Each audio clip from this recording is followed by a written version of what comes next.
Match day preview World Cup day 8. This is Rowdy Sports Peach coming at you live from my kitchen-ish. Let's start it off with Czechia versus South Africa. This is the second meeting between these two countries. Last time they met in 1997 was a 2-2 draw. This game will be played in Atlanta, Georgia at Mercedes-Benz Stadium. And I'm not sure that this is going to be a great game, but let's talk about it. So we have players that we're going to be looking at are going to be Patrick Schick, Sulik, Thomas Souček, and Vladimir Coufal. I think Schick has a goal in him. I think he's due. I think that he had a tough first outing, and I think he can get a goal this game. I would bet on shots on target for sure. I think that Sulik has high upside for a goal, maybe even an assist. Thomas Souček has an off chance fade for a goal. He's going to be dictating the tempo for Czechia here. And Vladimir Coufal has huge upside, especially in fantasy sports, especially at a cheap price tag. If you can get Vladimir Coufal in your fantasy team for cheap, I would definitely do it. He could get an assist here. He will get some crosses into the box, especially against the South African team. He's the player that I'm looking at the most. Maybe Patrick Schick for a goal or shots on target for props. Moving on to South Africa, the only player I'm looking at is Lyle Foster, especially after that last game. I think that South African team was all over the place. I honestly wouldn't bet on them at all. I'm predicting a 2-1 win to Czechia here, but I'm not really, looking at this bet. I don't think that this is a game that you want to bet on for maybe you put in a solo player prop in, you know what I mean? But this game is going to be hard to watch. I think there's going to be 4 yellow cards, maybe. I don't know. Maybe South Africa get a little bit more disciplined, but this is going to be a tough game for them because Czechia are really disciplined. They are really about, the foundations of the game. They're just going to do it fundamentally. Moving on, Switzerland versus Bosnia. I almost combined the two names. Switzia. This is the second meeting between these two countries. Bosnia in 2016, in their first meeting, won with a Miran Pjanic goal and Edin Dzeko goal. Dzeko is on the bench, maybe for Bosnia. He could start. I don't know. He's kind of old. If he is starting, he's definitely a player I would look at for some player props, but I don't think he will. I think Lukic will start. That being said, this game will be played at SoFi Stadium in Los Angeles. The players that I'm looking at are really on Switzerland more than Bosnia. However, I don't think I'm going to bet on this game. I think this game is going to end in a 0-0 draw. I think this game is going to be really slow. I think there's going to be all defense, back and forth. I could be wrong. I've been wrong about some games so far. This I could be wrong about, but I just don't think I genuinely don't think any goals are going to happen in this game, and it's going to be a tough one to watch. So that being said, for the future, we're looking at on Switzerland, we're looking at Vargas. He's taking all their free kicks. I mean, he's going to be the most expensive in fantasy props or in fantasy bets, and in props, I think is probably your best bet. I'd bet on maybe assists, but I don't think I would bet on them in this game. If anything, I'm going to probably place maybe $3 worth of bets on fantasy sport, on DraftKings fantasy sports. I mean, they may be a part of lineups, but this isn't a game that I'm particularly excited about. Players that I'd also look at, maybe Briel and Bolo for getting a shot on target. So if you can get a prop bet that's a 0.5, just one shot on target, I would bet on that. You know what I mean? I'd bet the over. Get that single shot. It might, especially if the multiplier is 2+. A single shot on target, that's worth it. Same story for Granit Xhaka. If you can get a prop bet that's one shot on target, or maybe even 2 shots taken in the entire game, I'd probably bet that on a 0.5 or a 0.1.5. I wouldn't bet anything that's higher than that. Maybe passes, 35, 36 completed passes in the game. I don't know. I'm not betting on these players. Rodriguez going forward, I think is probably one of the better left backs in the group, maybe the best left back in their group. He's someone that I would consider betting on, but not in this game. Bosnia are gonna beat up as many players as they can. It's gonna be a fight pretty much the entire game. The player that I would bet on is Klaub, the goalkeeper for Switzerland. I would bet that he's not going to allow a goal. That'd be a really spicy bet. You might get really good odds on that. Moving on to Bosnia, we have Lukic, who I think is going to start, probably will start over Edin Dzeko, just because of the age thing. Sajard Klasniak had a great game. He had really good defensive numbers. You could bet on his defense, that's for sure. And Memic, I only say Memic because he plays on the left behind Lukic and has that driving force, and he has Kolasinac behind him, so he has a tremendous amount of upside, especially in the game. But I don't think he's taking any of their spot kicks. This is a game that I genuinely believe isn't going to have any goals. It might be I think it will be our first 0-0 of the tournament, which is not a good sign for either of these countries. But, we move. Qatar versus Canada. Also the second meeting between these two countries. Canada defeated Qatar in their last meeting. Goals from Jonathan David and Larin, I believe. 2-0 win. This game is going to be played in Vancouver at BC Palace, Vancouver, because that's the whole name. This is also one of those games where I'm kind of, iffy about the bets that I would place on this one. Canada looked so wishy-washy in their first game. They looked totally out of sorts. I don't know if Jesse Marsch is... I don't know what Jesse Marsch's plan is without Alphonso Davies, but it is what it is. I am bright red because of my Arsenal sign. Oh, that's so much better. I don't look like I'm a popsicle anymore, a raspberry popsicle. The players that I'm looking at for prop bets especially are Jonathan David and Larin, just because I think they'll get shots on target. I don't know about goals. I don't know where the goals are going to come from. It has to come from Johnny David, right? It has to. I mean, he is their number 9, or I don't think he wears number 9, but he is their outright striker. And he is their best striker, whether you want to believe it or not. But, it has to come from him or Larin. Those are the two players. If they have player props that are 0.5 over-unders for shots on target, I'm taking the over.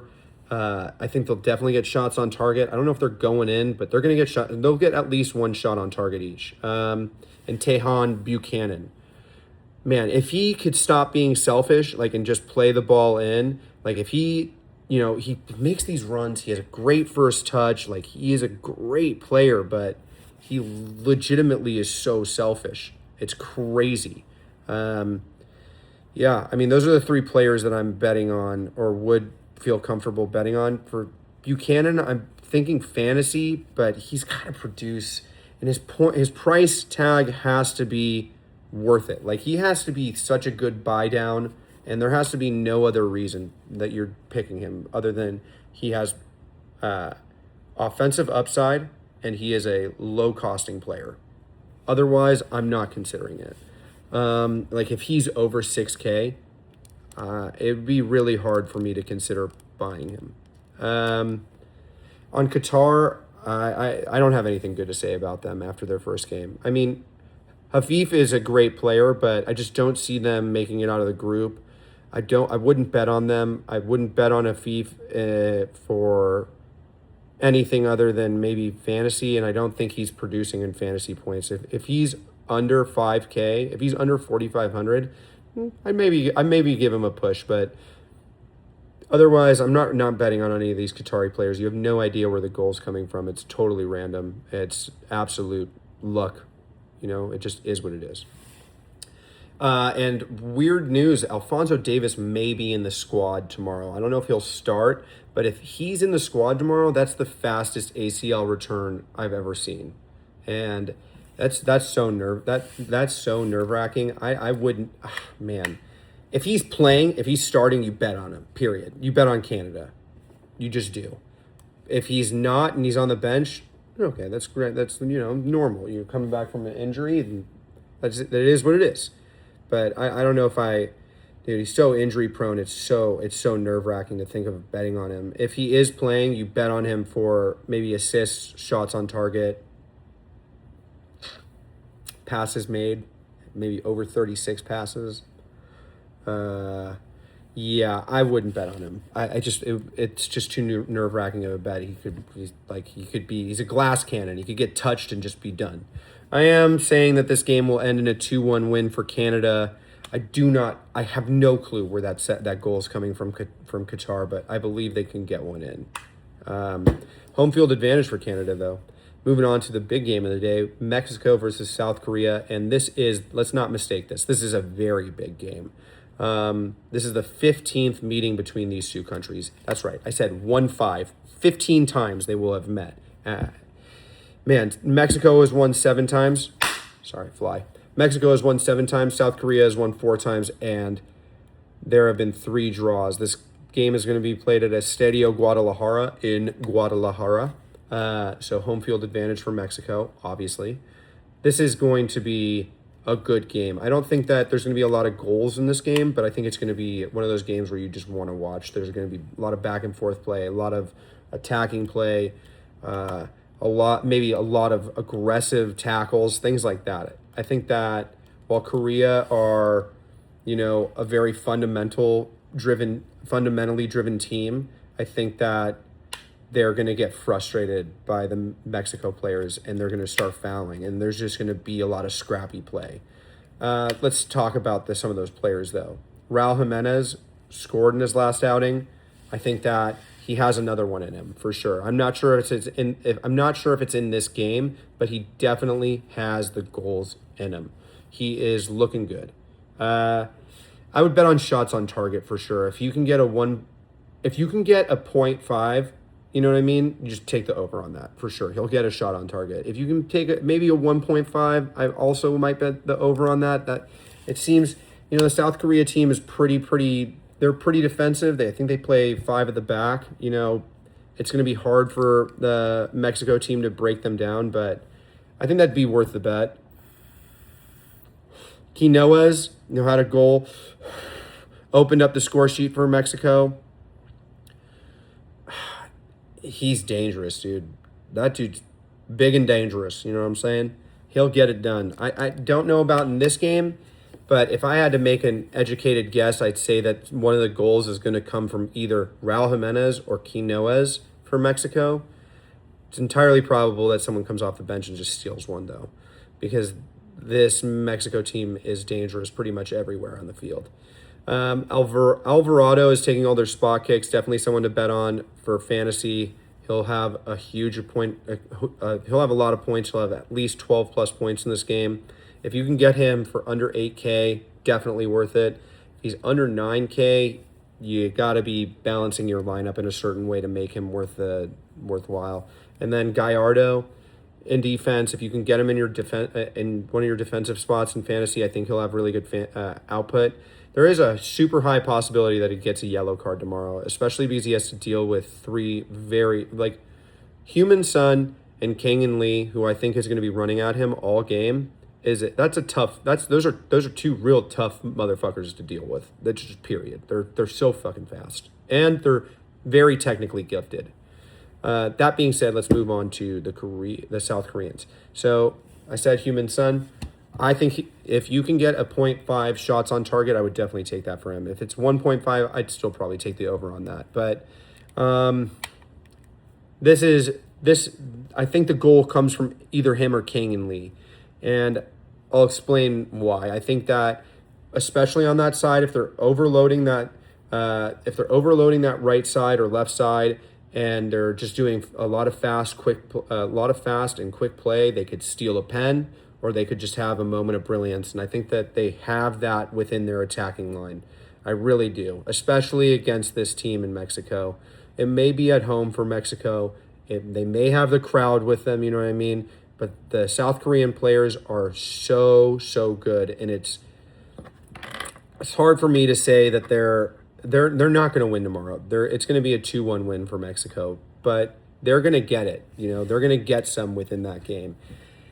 Now, Son has been on a gnarly goal drought, especially in the MLS. I think he had 6 goals the entire season, maybe even less. I could be wrong. I think I'm actually wrong. I think he had less. And I think the bigger goal threat here is actually Kang-in Lee, PSG player. And I would think that Son maybe gets an assist. Definitely is going to get shots on target, but if you're going to have a spicy bet out there, I bet the goal is coming from Kang-in Lee. And you'll probably get like a ×4, ×3.5 multiplier on that.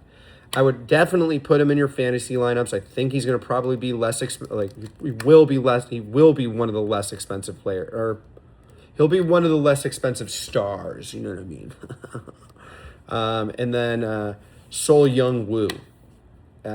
He is a fantasy threat. So he gets points. The player I'm looking at the most is definitely Kang-in Lee, though. Yeah, so let's go over that for a second real quick. The players that I'm looking at the most tomorrow are Sulik, Schick, Vargas, Jonathan David, Raul Jimenez, Quinoa, sorry, and Kang-in Lee. These are the fantasy players that I'm looking at. These are the bets that I'm looking at. Czechia 2-1 is what I'm going for. Switzerland, Bosnia, 0-0. Qatar, Canada. I'm going Canada 2-1. Mexico versus South Korea. I'm also going Mexico 2-1. That's a video. Remember to like, follow, and subscribe. And